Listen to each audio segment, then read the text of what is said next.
The desire to be niche, unique, special, not like most people, is a result of a homogeneous and superficial internet culture. Itself comes from the algorithmification of everything. Are you niche? With all the bubbles on the internet and the algorithms trying to push you more into one extreme or another, you'd think that everyone is already so polar different.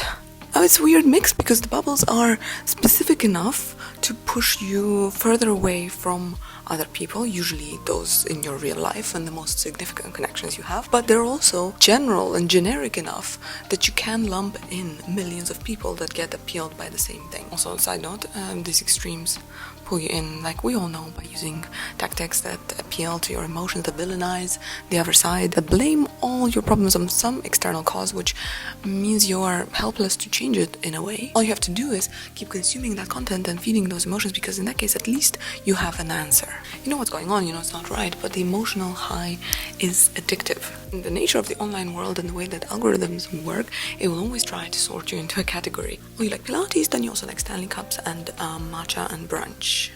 I don't like matcha, I don't get it. It's like eating grass. What are you people on? Just eat a goddamn apple if you need something green. Just to be clear, I know I'm holding wired headphones in a video about being niche and I'm hating on matcha. It's not so I'm like not like most girls. I wish I liked matcha so I could take the aesthetic pictures with it. Okay, let's go back to the niche person.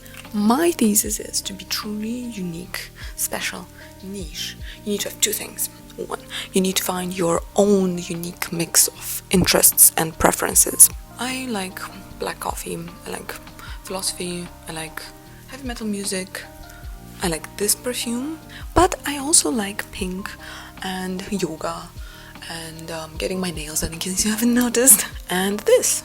Does one make me niche and the other make me basic? No, of course not, because in an attempt to be not like most people, all the attributes that are not commonly liked become just a uniform. It's another stereotype and paradoxically no longer niche. Number two is express them without trying to impress, them being your interest and preferences. The pursuit of being a certain way and trying to impress people to prove that you are some kind of cool and special person is not only not niche, unique, interesting, or special, it is also not cool. And really, if we're honest, this is what the desire to be not like most people boils down to, is the desire to be cool, to be confident. Nowadays sometimes referred to as authenticity. Yeah, cool people don't care what others think. They don't care if their friends don't like their black coffee or matcha or whatever. They have a certain level of confidence to pursue their interests, to show them, to express them regardless. The confidence comes perhaps from them having enough resources, whether that's mental and emotional to withstand the pressure of the group, or that is also social, to have enough friends that they don't have to rely entirely on making one of their friends happy with them.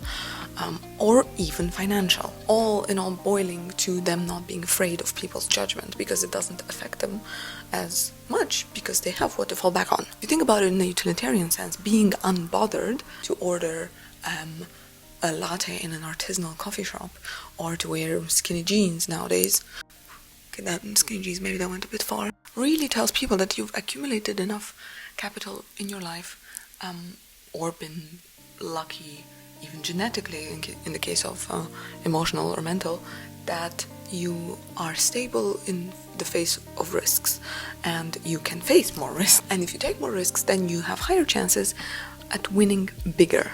So let me give you an example. I come into an interview and I am relaxed. I don't care about this job. Maybe I don't need it. Maybe I just don't like it. I make a risky joke. Now, the thing with humor and jokes specifically is that it treads the line of risk. That is what makes it funny. The riskier it is, the funnier it has the potential to be, because if it were a couple of millimeters off, it would be incredibly offensive and not okay, or it would hurt someone, or any number of reasons. It would just be weird. So in cultures where risk tolerance is at its lowest, Germany, humor is not funny. So anyways, I make the joke. There's a second pause. The hiring manager looks at me. There's this moment, and then they laugh. Oh, they laugh. They thought it was funny. They think now I'm funny. Amazing. They they think I was bold in making that joke. They think I have the fortitude to withstand whatever corporate situation they're imagining. We've now bonded on account of this joke, and now they like me. If I were anxious for this job, to get it, for them to like me, I wouldn't have made the risky joke. And that's not to say that it's the wrong strategy. It's probably exactly the right strategy, in depending on my starting position. But again, I wouldn't have won as big if I wasn't able to risk as much. So that's just an example that is not entirely like financial, invest in stocks and all that stuff. So my point with all of this is that confidence and coolness and the courage to be authentically yourself, even if that's unpopular, it reflects a certain level of resources behind it that we, the observers, want to partake in. And more often than not, those resources are actually social or emotional. So truly niche people, not the social media caricature of the Kierkegaard reading, wired headphones wearing, black coffee drinking, rolled cigarette smoking, tabby wearing, tote bag wearing, offline personality, but the real unique people who like what they like, would do what they want, are cool and confident. However, you can't be too offline, like too out there that you don't understand the terms, or you can't even relate to the discourse, or wear skinny jeans or have a haircut from 2018.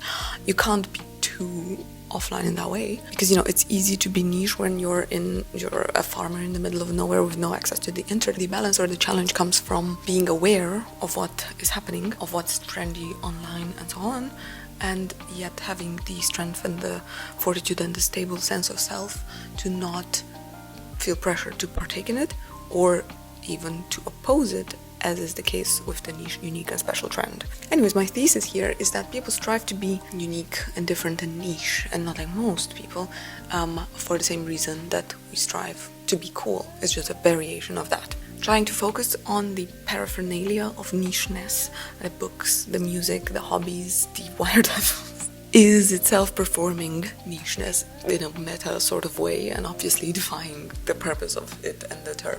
And itself is, say it with me, cringe. Just like using the word cringe. The most niche you can be is be yourself. Just live your life, like everyone's niche and unique and different, but all exactly in the same way. It's an oxymoron. So maybe nowadays the only way to be truly niche is by aggressively performing norminess. Posting an iPhone photo made with the iPhone, not a film or digicam.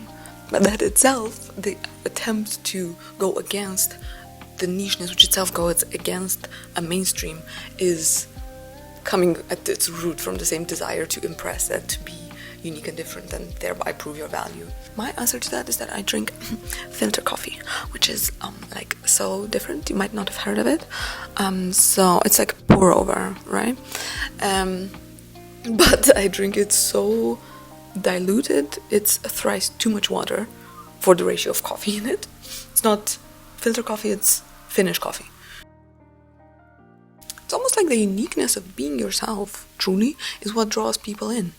Because it reveals something deeper that is human. It's not a label, it's something real within us. Maybe it's a desire or a value. And what even is this unique thing if it's not your own personal different set of experiences that only you have had? It's the combination of acknowledging your own specialness or that of another human, while also finding the common threads between each other, and that's how friendship is born. Why try to forfeit all of the inherent and authentic parts of you just to try to fit into a mold of a caricature, like a shallow caricature? And in general, the reason why nicheness and not like most people-ness is so annoying is that it pretends to be better, more refined and more informed, special somehow, better. And yet, take a walk through the city with the highest concentration of niche people and nicheness, Berlin, and you will see copy-paste niche NPC masses. The look of which can be bought for a measly 3K in the city that is poor but sexy. Because everything tends towards consumerism, because our most frequented, most influential, most important space is the internet. And again, all of the algorithms are built on selling you something, or selling you and your data to someone. Every platform we use to connect, to express ourselves, is built on a financial incentive. So of course everything will tend towards that, which is what makes the trends and the subgroups on the internet different from genuine subcultures that we had in the previous millennium. And of course, in such an environment, everything will turn increasingly more superficial and more commodified. So don't try to be niche, unique, special. Just live your life. Do what you like what you do, like what you like, and do what you want. And I will see you next time. Thank you for watching.